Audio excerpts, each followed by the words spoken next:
Hello and welcome to my Ultimate Fight Caves no prayer switching guide. In this guide I'll be showing you how to kill Jad in a ganodermic method, so then you don't get hit as much, because obviously if you're bad at prayer switching and you want to do this method, that's probably why you're looking at this guide. So hope you enjoy it.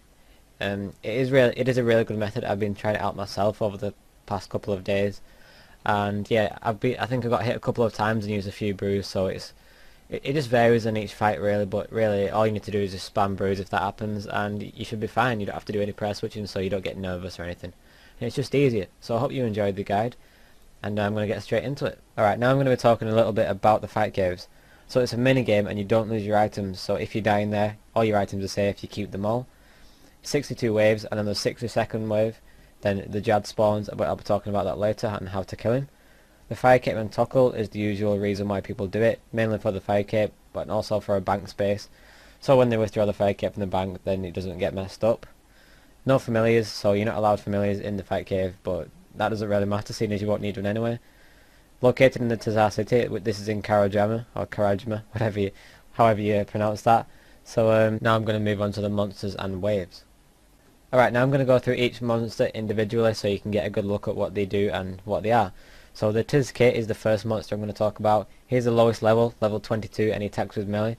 He's the easiest to kill and the lowest level in the caves, but he's highly recommended killing whenever you get the good chance to, because he will drain prayer if he hits you.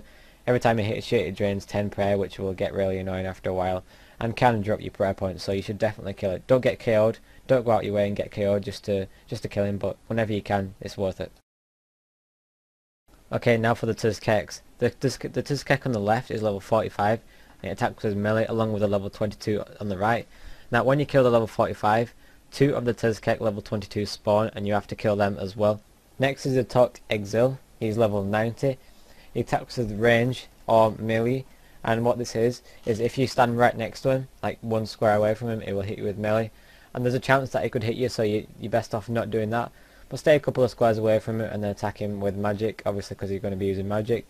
But yeah, it does attack with range. It doesn't hit high very much, so don't worry about getting absolutely KO'd by it. But sometimes you can get hit with it, maybe 100 or something like that. So definitely try and get out of the way as fast as you can. Obviously on the waves with the mages, you'll be protecting mage, and then obviously tanking the range hits while you kill the range and then kill the mage. But I'll explain that in a bit. But it's definitely worth trying to take out as fast as you can. The next highest is Yut Medjkot. He's level 180 and he attacks with only melee, and this is really not a problem. This guy is not a problem at all. All you have to do is get him trapped behind the corner and he's fine. He can't, because he's so big he can't get around anything, which is a good thing. But if he does hit you, he may hit you with some a great deal of damage. He won't kill you, he won't KO you or anything, but he might hit you for quite a bit. So just watch out for him. Like when he's just try to stay away from him. Basically, just try and not get hit by him, and then you should be all good. The next highest is the Ketzek. This is level 360 and it attacks with magic and melee. The magic attack can be very brutal, like not as much as the Jad, but it can be. I remember like when I used to do Jad, when I attempted it years ago, I remember getting hit by the Ketzek, because I obviously didn't have ganodermic then because it wasn't out, and I remember getting KO'd in like one hit by the Ketzek, and so it has got a really powerful magic hit, but luckily we are wearing Gano if something does go wrong. But it's always nice to protect magic. Oh, when this from round 31, should I say, all the way up to 62, you want to be protecting magic for every round, because one of these will be on every single round from then. So that's yeah, so that's definitely a must-have. Protect magic from these rounds. Its melee attack can also be quite brutal if you stand near it, so just make sure you stay a few blocks away from it while you're attacking it. Okay, second to last we have the Jad, and you probably know the Jad is level 702. He attacks with magic, range and melee, so he's the hardest boss in the fight caves. Well, to be honest, with the ganodermic, the Jad is probably the easiest part, because all you do is really just spam brews if you have to. But yeah, usually the Jad's the hardest creature in the fight cave. I will be doing a live commentary of me killing the Jad, so I'm not going to do the whole commentary like of the whole fight caves, because that'll just go on for like an hour or something. So yeah, I won't be doing that, but I will be listing all of the rounds and what monsters come at each round, so you can look at that. Now lastly, this is the Yut Herkot. These spawn when Jad is half dead and they'll try to heal him. All you have to do is lure them onto yourself, so just attack them and they'll start attacking you. You don't have to kill them, but just let so they're attacking you. You won't get hit or anything, it's fine. Well, you might do, but it's not going to be much. They're on level 108, and plus you've got bigger things to worry about than a few lousy hits on from a level 108. So yeah, they hit with melee, as I said, and that's the last monster that you'll have to kill in the fight caves. Obviously, I'm going to be doing a live commentary, so you can see how I load them and all that stuff, and where I go. So without further ado, I'm going to move on to the waves and what monsters come on what waves. Now, just because if I actually did list all the waves in the video, this video would be going on for hours, so I'll put it down in the description. Say wave 1, 22, wave 2, 22, 22. So every single monster that's on each wave, so you know everything about it. But I'll just give a brief explanation on the video now. So up until wave 7, you're completely fine. But when you get to wave 7, you want to start protecting range, because then the level 90 ranges start coming. And although you won't get hit too much, you can also soul split if you have it. But it's just nice to protect range and not have to worry about getting hit. And then all the way up to level 15, that's when the melees start coming. The 180 melees start coming. So that's when you start wanting to get away from the melees, and you just like start hiding behind the rocks, because all over the place there's rocks everywhere. You'll see me when I'm killing Jad, but all over the place there's rocks, so you can hide behind them and not get hit by the melees or anything like that. And then when you get to round 31, that's when the mages will start coming. So from all the way from round 31 up to round 62, you want to have protect from magic on every single round, unless you've killed the major, and then you obviously want to soul split back up or protect range or something. But at the start of every single round, you always want mage on, else you'll get KO'd basically. Well, you won't get KO'd with the ganodermic on straight away, but you'll get hit for a lot. So so that's just a brief overview. But as you can see down in the table below, every single round of every single levels, and then obviously on wave 62, that's when the two 360 mages, and then the Jad comes straight after. So that's all you need to know about the waves. As I said down in the description, more information for you. And now I'm going to move on to the setups and requirements. Okay, now the requirements. In my opinion, you should have 95 plus defense, 95 plus HP, and 95 plus mage to do this. But obviously you can do it with lower. That's just my opinion. Maybe 90 plus you can get away with. But with 99, because I'm 99 in all of them, and I still find it, I find it quite easy. So if you want to find it easy, then I recommend getting my type of stats. So yeah, 90 plus, I think that would still work. So yeah, that would be a good idea to try and get 90 plus in stats to do that. And if you're below, obviously, then you should probably try doing switching. If you can't do that, then oh well. So that's really it for the requirements. Just the money to buy these this ganodermic and things. But I'll be showing you that now. Okay, now for the setup and inventory, I highly suggest that you take ganodermic, as this will boost your absorb magic up a lot, and that's what you're going for. You're going for the max absorb magic you can possibly get, along with some nice defenses and stuff like that, and a magic attack. So I brought the Polypore. You can also use the Staff of Armadil, and the Armadil spell, obviously, if you want to do some like huge damage. But I can't really afford that, so I'm not going to do that. But Polypore is just good enough for me. Make sure it's charged up. I don't want to compare that. Yeah, I have something like 1,000 charges left. Well, that'll just get me in. That'll just get me through the fight caves. I've got a blessed spirit shield. Obviously things like Farseer shield. If you don't have a Farseer shield, then like obviously divine, but that's really expensive. So a holy book or anything like that. I remember I did it with a holy book once because I didn't have a blessed spirit shield, and I still got it through it okay. I've got a Fury. You can replace this for a Glory, but Fury is highly recommended. I've got the Tokar Call Cape from the fight kiln, but you can take one of them magic capes that you get from the Wilderness Magic Arena, Mage Arena. Yeah, I just prefer taking this because it's obviously better, and it does look better as well, I think. So I do like the Tokar Call with this outfit. I always like to look good in my outfits, but the Infinity Boots, because I can't afford any better.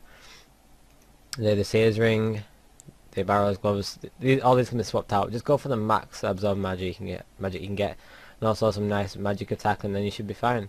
I've got a plus 15 prayer, which is decent, and that means I won't have to use like prayer superstars as much and stuff like that.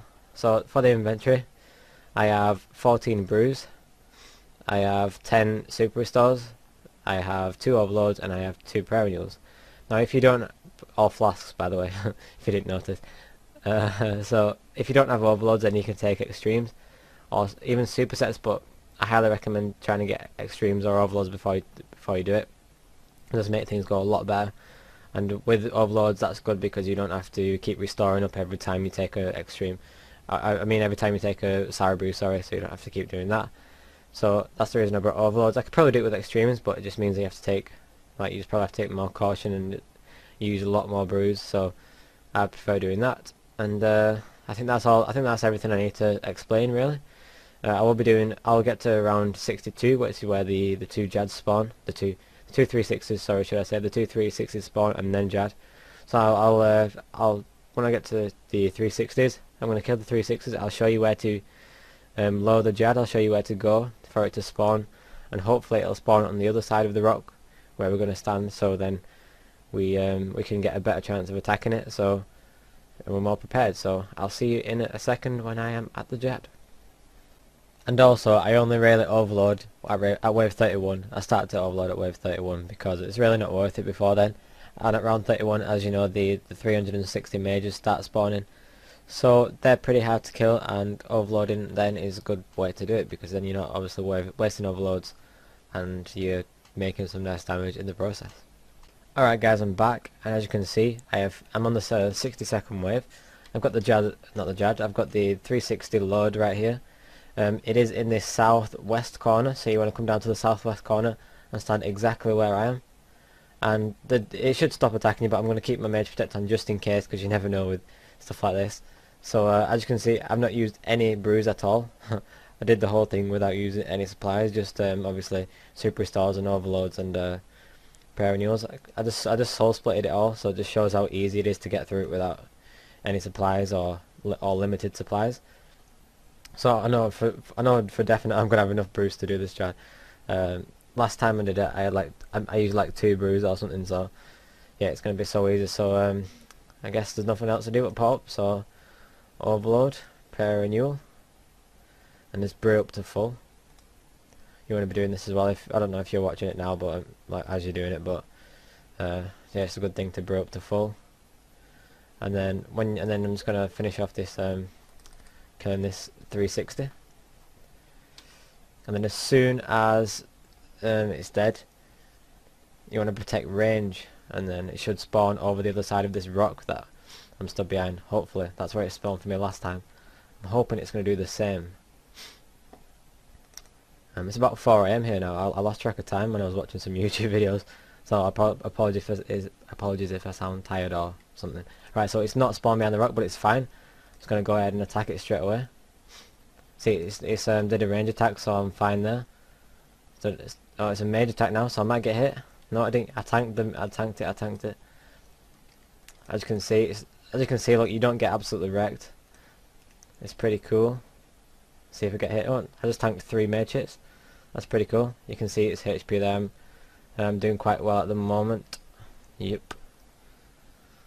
Wow, I'd usually have got hit by now. I'm pretty surprised by that myself. But just waiting for these healers to spawn. When it gets down to half HP, the healers will start spawning. So that means I'll have to start attacking them. But it's easy. Oh, got hit then. You see that then? Yep. So I'll just spam some brews and then attack. Oh, look, the healers are there. Look, you can see now.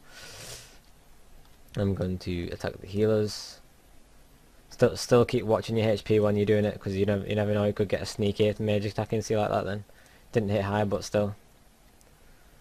Alright, oh, got that one in there. Alright, oh, there's another healer over there. Make sure you check all the way around, because you never know, you might see a healer and then you might heal him before you know it, so just carry on attacking him. Once all the healers are on you like that, as you can see, and once you've attacked them all, they'll all go on you. Oops, misclick. They'll all go on you, and then you can attack the Jad again. So it's this simple. And the last fight that I did and the fight before, I actually got hit a lot more than this. So you can get lucky, like see that I got a bit of combo then, but you can get unlucky sometimes. You can get hit loads, or you can't. Look, I'm getting hit quite a lot now, but it's fine because I have so many brews. I can just keep spamming them out, and it's no problem.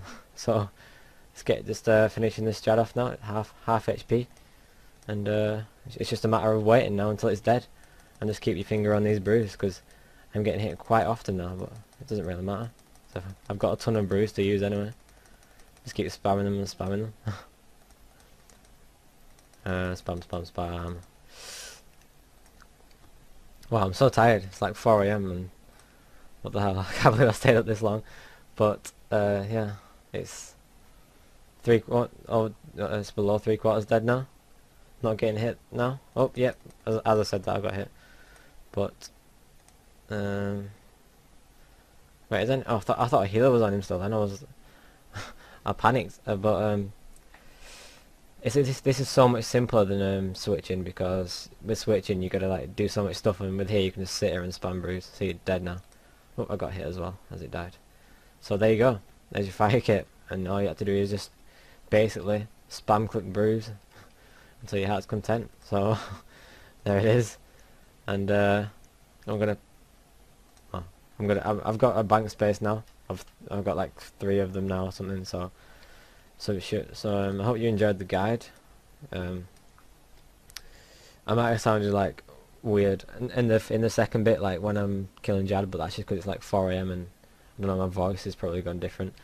But other than that, thank you for watching, and that's all to say really. So I'll see you in the next video.